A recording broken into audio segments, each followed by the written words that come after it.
MIDI guitar versus live guitar, which will win? So I'm producing a track right now that has a couple different guitar parts that I originally had programmed using MIDI. So it used to be that I would think there was absolutely no way possible you could even remotely make a MIDI guitar even come close to a live guitar. But here we are. So I went ahead and actually programmed out the MIDI guitar parts, but I still felt they were lacking a little something. So I decided to call my buddy Forrest Whitehead, who's a fellow producer, but also is a session guitar player, and asked him if he'd be willing to play some guitars on this track. So what we're gonna do then is compare the MIDI guitar parts that I came up with and compare them against the live guitar part that Forrest came up with. And then you guys let us know in the comments down below which you prefer. All right, so what I'm gonna do real quick is actually show you the MIDI guitars that I programmed out and that I actually sent to Forrest. It's actually really simple. There's only 3 tracks here: a rhythm guitar, lead guitar, and then some acoustic guitar, which you'll notice the acoustic guitar is actual audio, and that is because I bounced it down from MIDI. But here's what this sounds like at the very beginning with the rhythm guitar.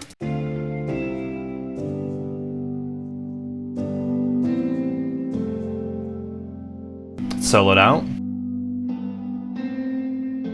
So now, first of all, this doesn't sound bad. I definitely think this actually sounds pretty good. And for those of you interested in knowing, I'm using Session Guitarist, the Electric Sunburst Deluxe. Here's what this actually sounded like with no effects on it. So obviously it's a pretty big difference from how it sounded after I put some effects on there. The effects I used was Supercharger GT, which is a compressor. Thermal, this is actually what's doing the majority of the work on here. And this is adding some richness to it, some width, and a little bit of heat. And then that Chromoverb, which is a reverb just built into Logic, sometimes works well for some room sounds. Here we go.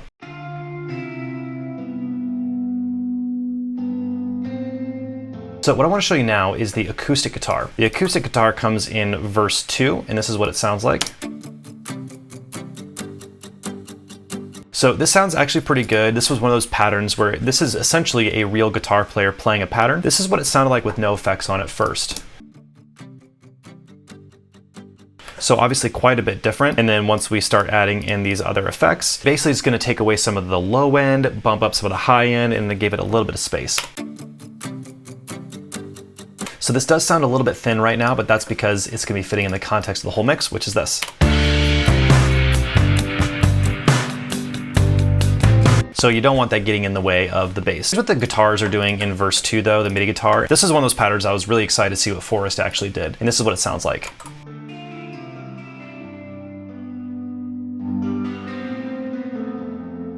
So a little more melodic, it's doing a little bit more. In the context of the whole track, it sounds pretty darn good, but by itself, you can start really hearing that, yeah, it's just lacking a lot of the nuance that a live player would have. So this is the context of the whole thing. Now, obviously the drums are a little hot right now, but that'll be fixed once we actually get the sucker mixed. And then the last thing I want to show you is the lead guitar in the chorus, which is this part right here. So it's doing this little ostinato part here, and this is what it sounds like in the context of everything during the chorus.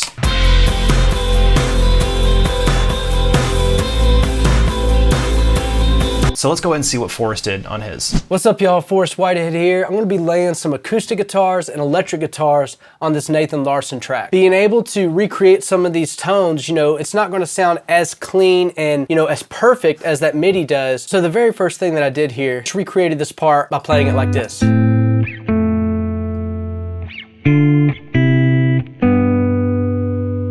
We can always add verb later, so I tried to cut it pretty clean here. And this is where it picks up a little bit right here.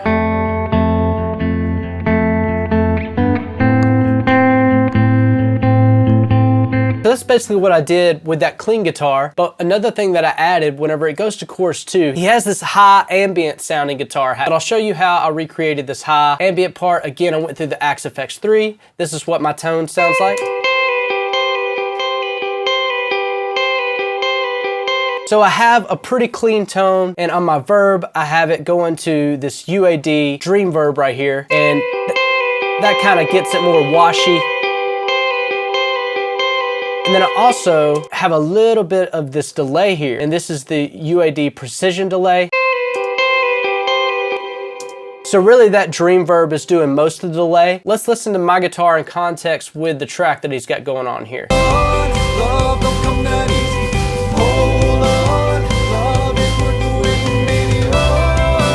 I think it sounds pretty good. It definitely sounds like more dry in the mix, but we can always add more verb or delay. I wanted to give him just some good dry tones to work with. And even if you wanted to blend the guitar that I've done with the MIDI that he's done, no matter if he decides to use the MIDI electric guitar or the real electric guitar or both of them together, these options hopefully will be able to blend. So moving on here, the last thing that I did here was recreate the acoustic guitars. I basically just did a simple strum pattern. I wide pan them, and this is what it sounds like.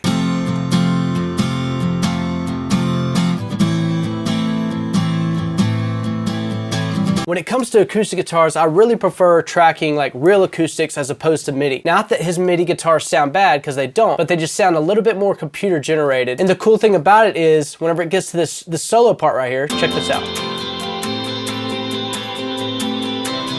So it definitely sounds computer generated there. So what I played whenever we go to the solo part, this is what it sounds like.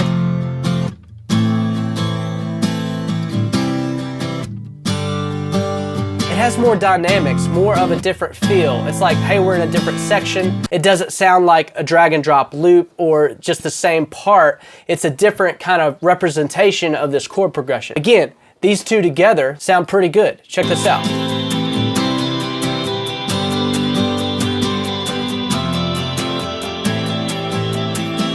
The one last part that I added was just the verse acoustics here. So I'll show you what this sounds like. And this is just a simple palm mute.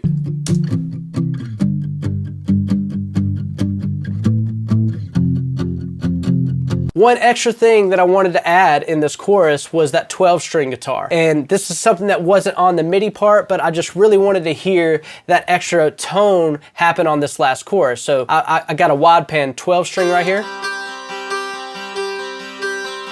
Here's what they sound like with the acoustics.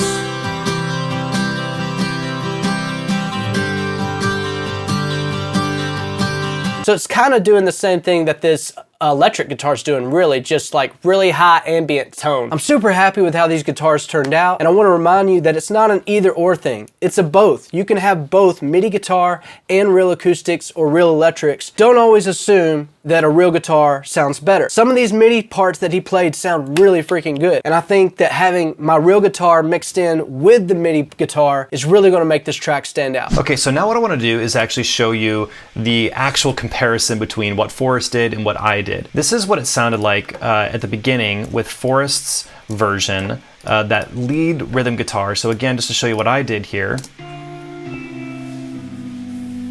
So that's what I did, and then this is what Forrest did here. So again, this is 100% raw, so there's nothing on here. He did send me a reverb bus and a delay bus, but what I want to do is have a little more control, which I'm really glad that he sent me the raw. So on here you can see the effects that I actually layered out here. I'm not going to go into all of it, but essentially the big ones are reverb and then a replica diffusion delay that makes it sound like this. So that actually fits the character of the entire track quite a bit more. So we'll go ahead and play this here so you can hear what this sounds like.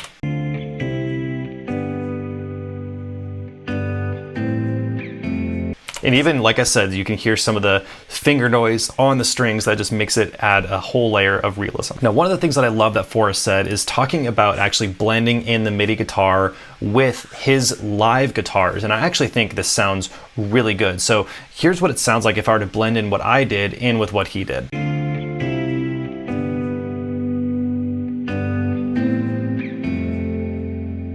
So his definitely has the realism, whereas the version that I created has a little bit more of the ethereal element and just a little bit more of that kind of shimmer that I was really wanting to have. And so blend those together, really smart move, and I'm really glad Forrest said something about it. So this is verse 2, and what I want to do is, again, show you what it sounds like with Forrest's version here, and then we'll go ahead and take a listen. And I did do some effects on here, I'll show you in a second.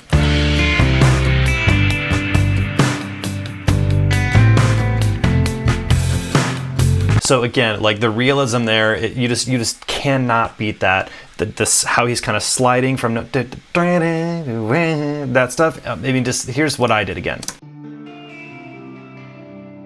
Yeah, I mean, when you really stack it side by side like that, there's no comparison. So let's go and take a look at the acoustic guitars that he did. So this is what the acoustic guitars sound like.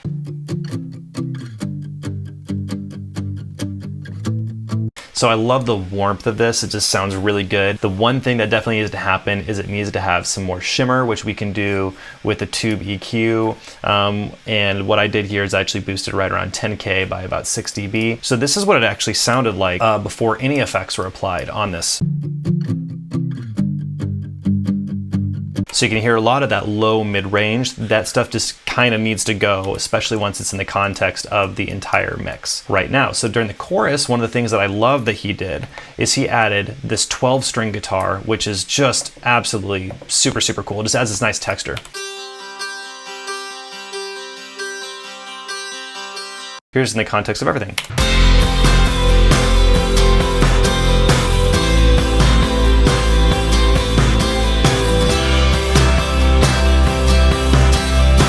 So I think this sounds absolutely killer. And then last thing I want to show you is this, once we get into this kind of halftime groove at the end, everything just kind of explodes, and I think it just sounds so, so great.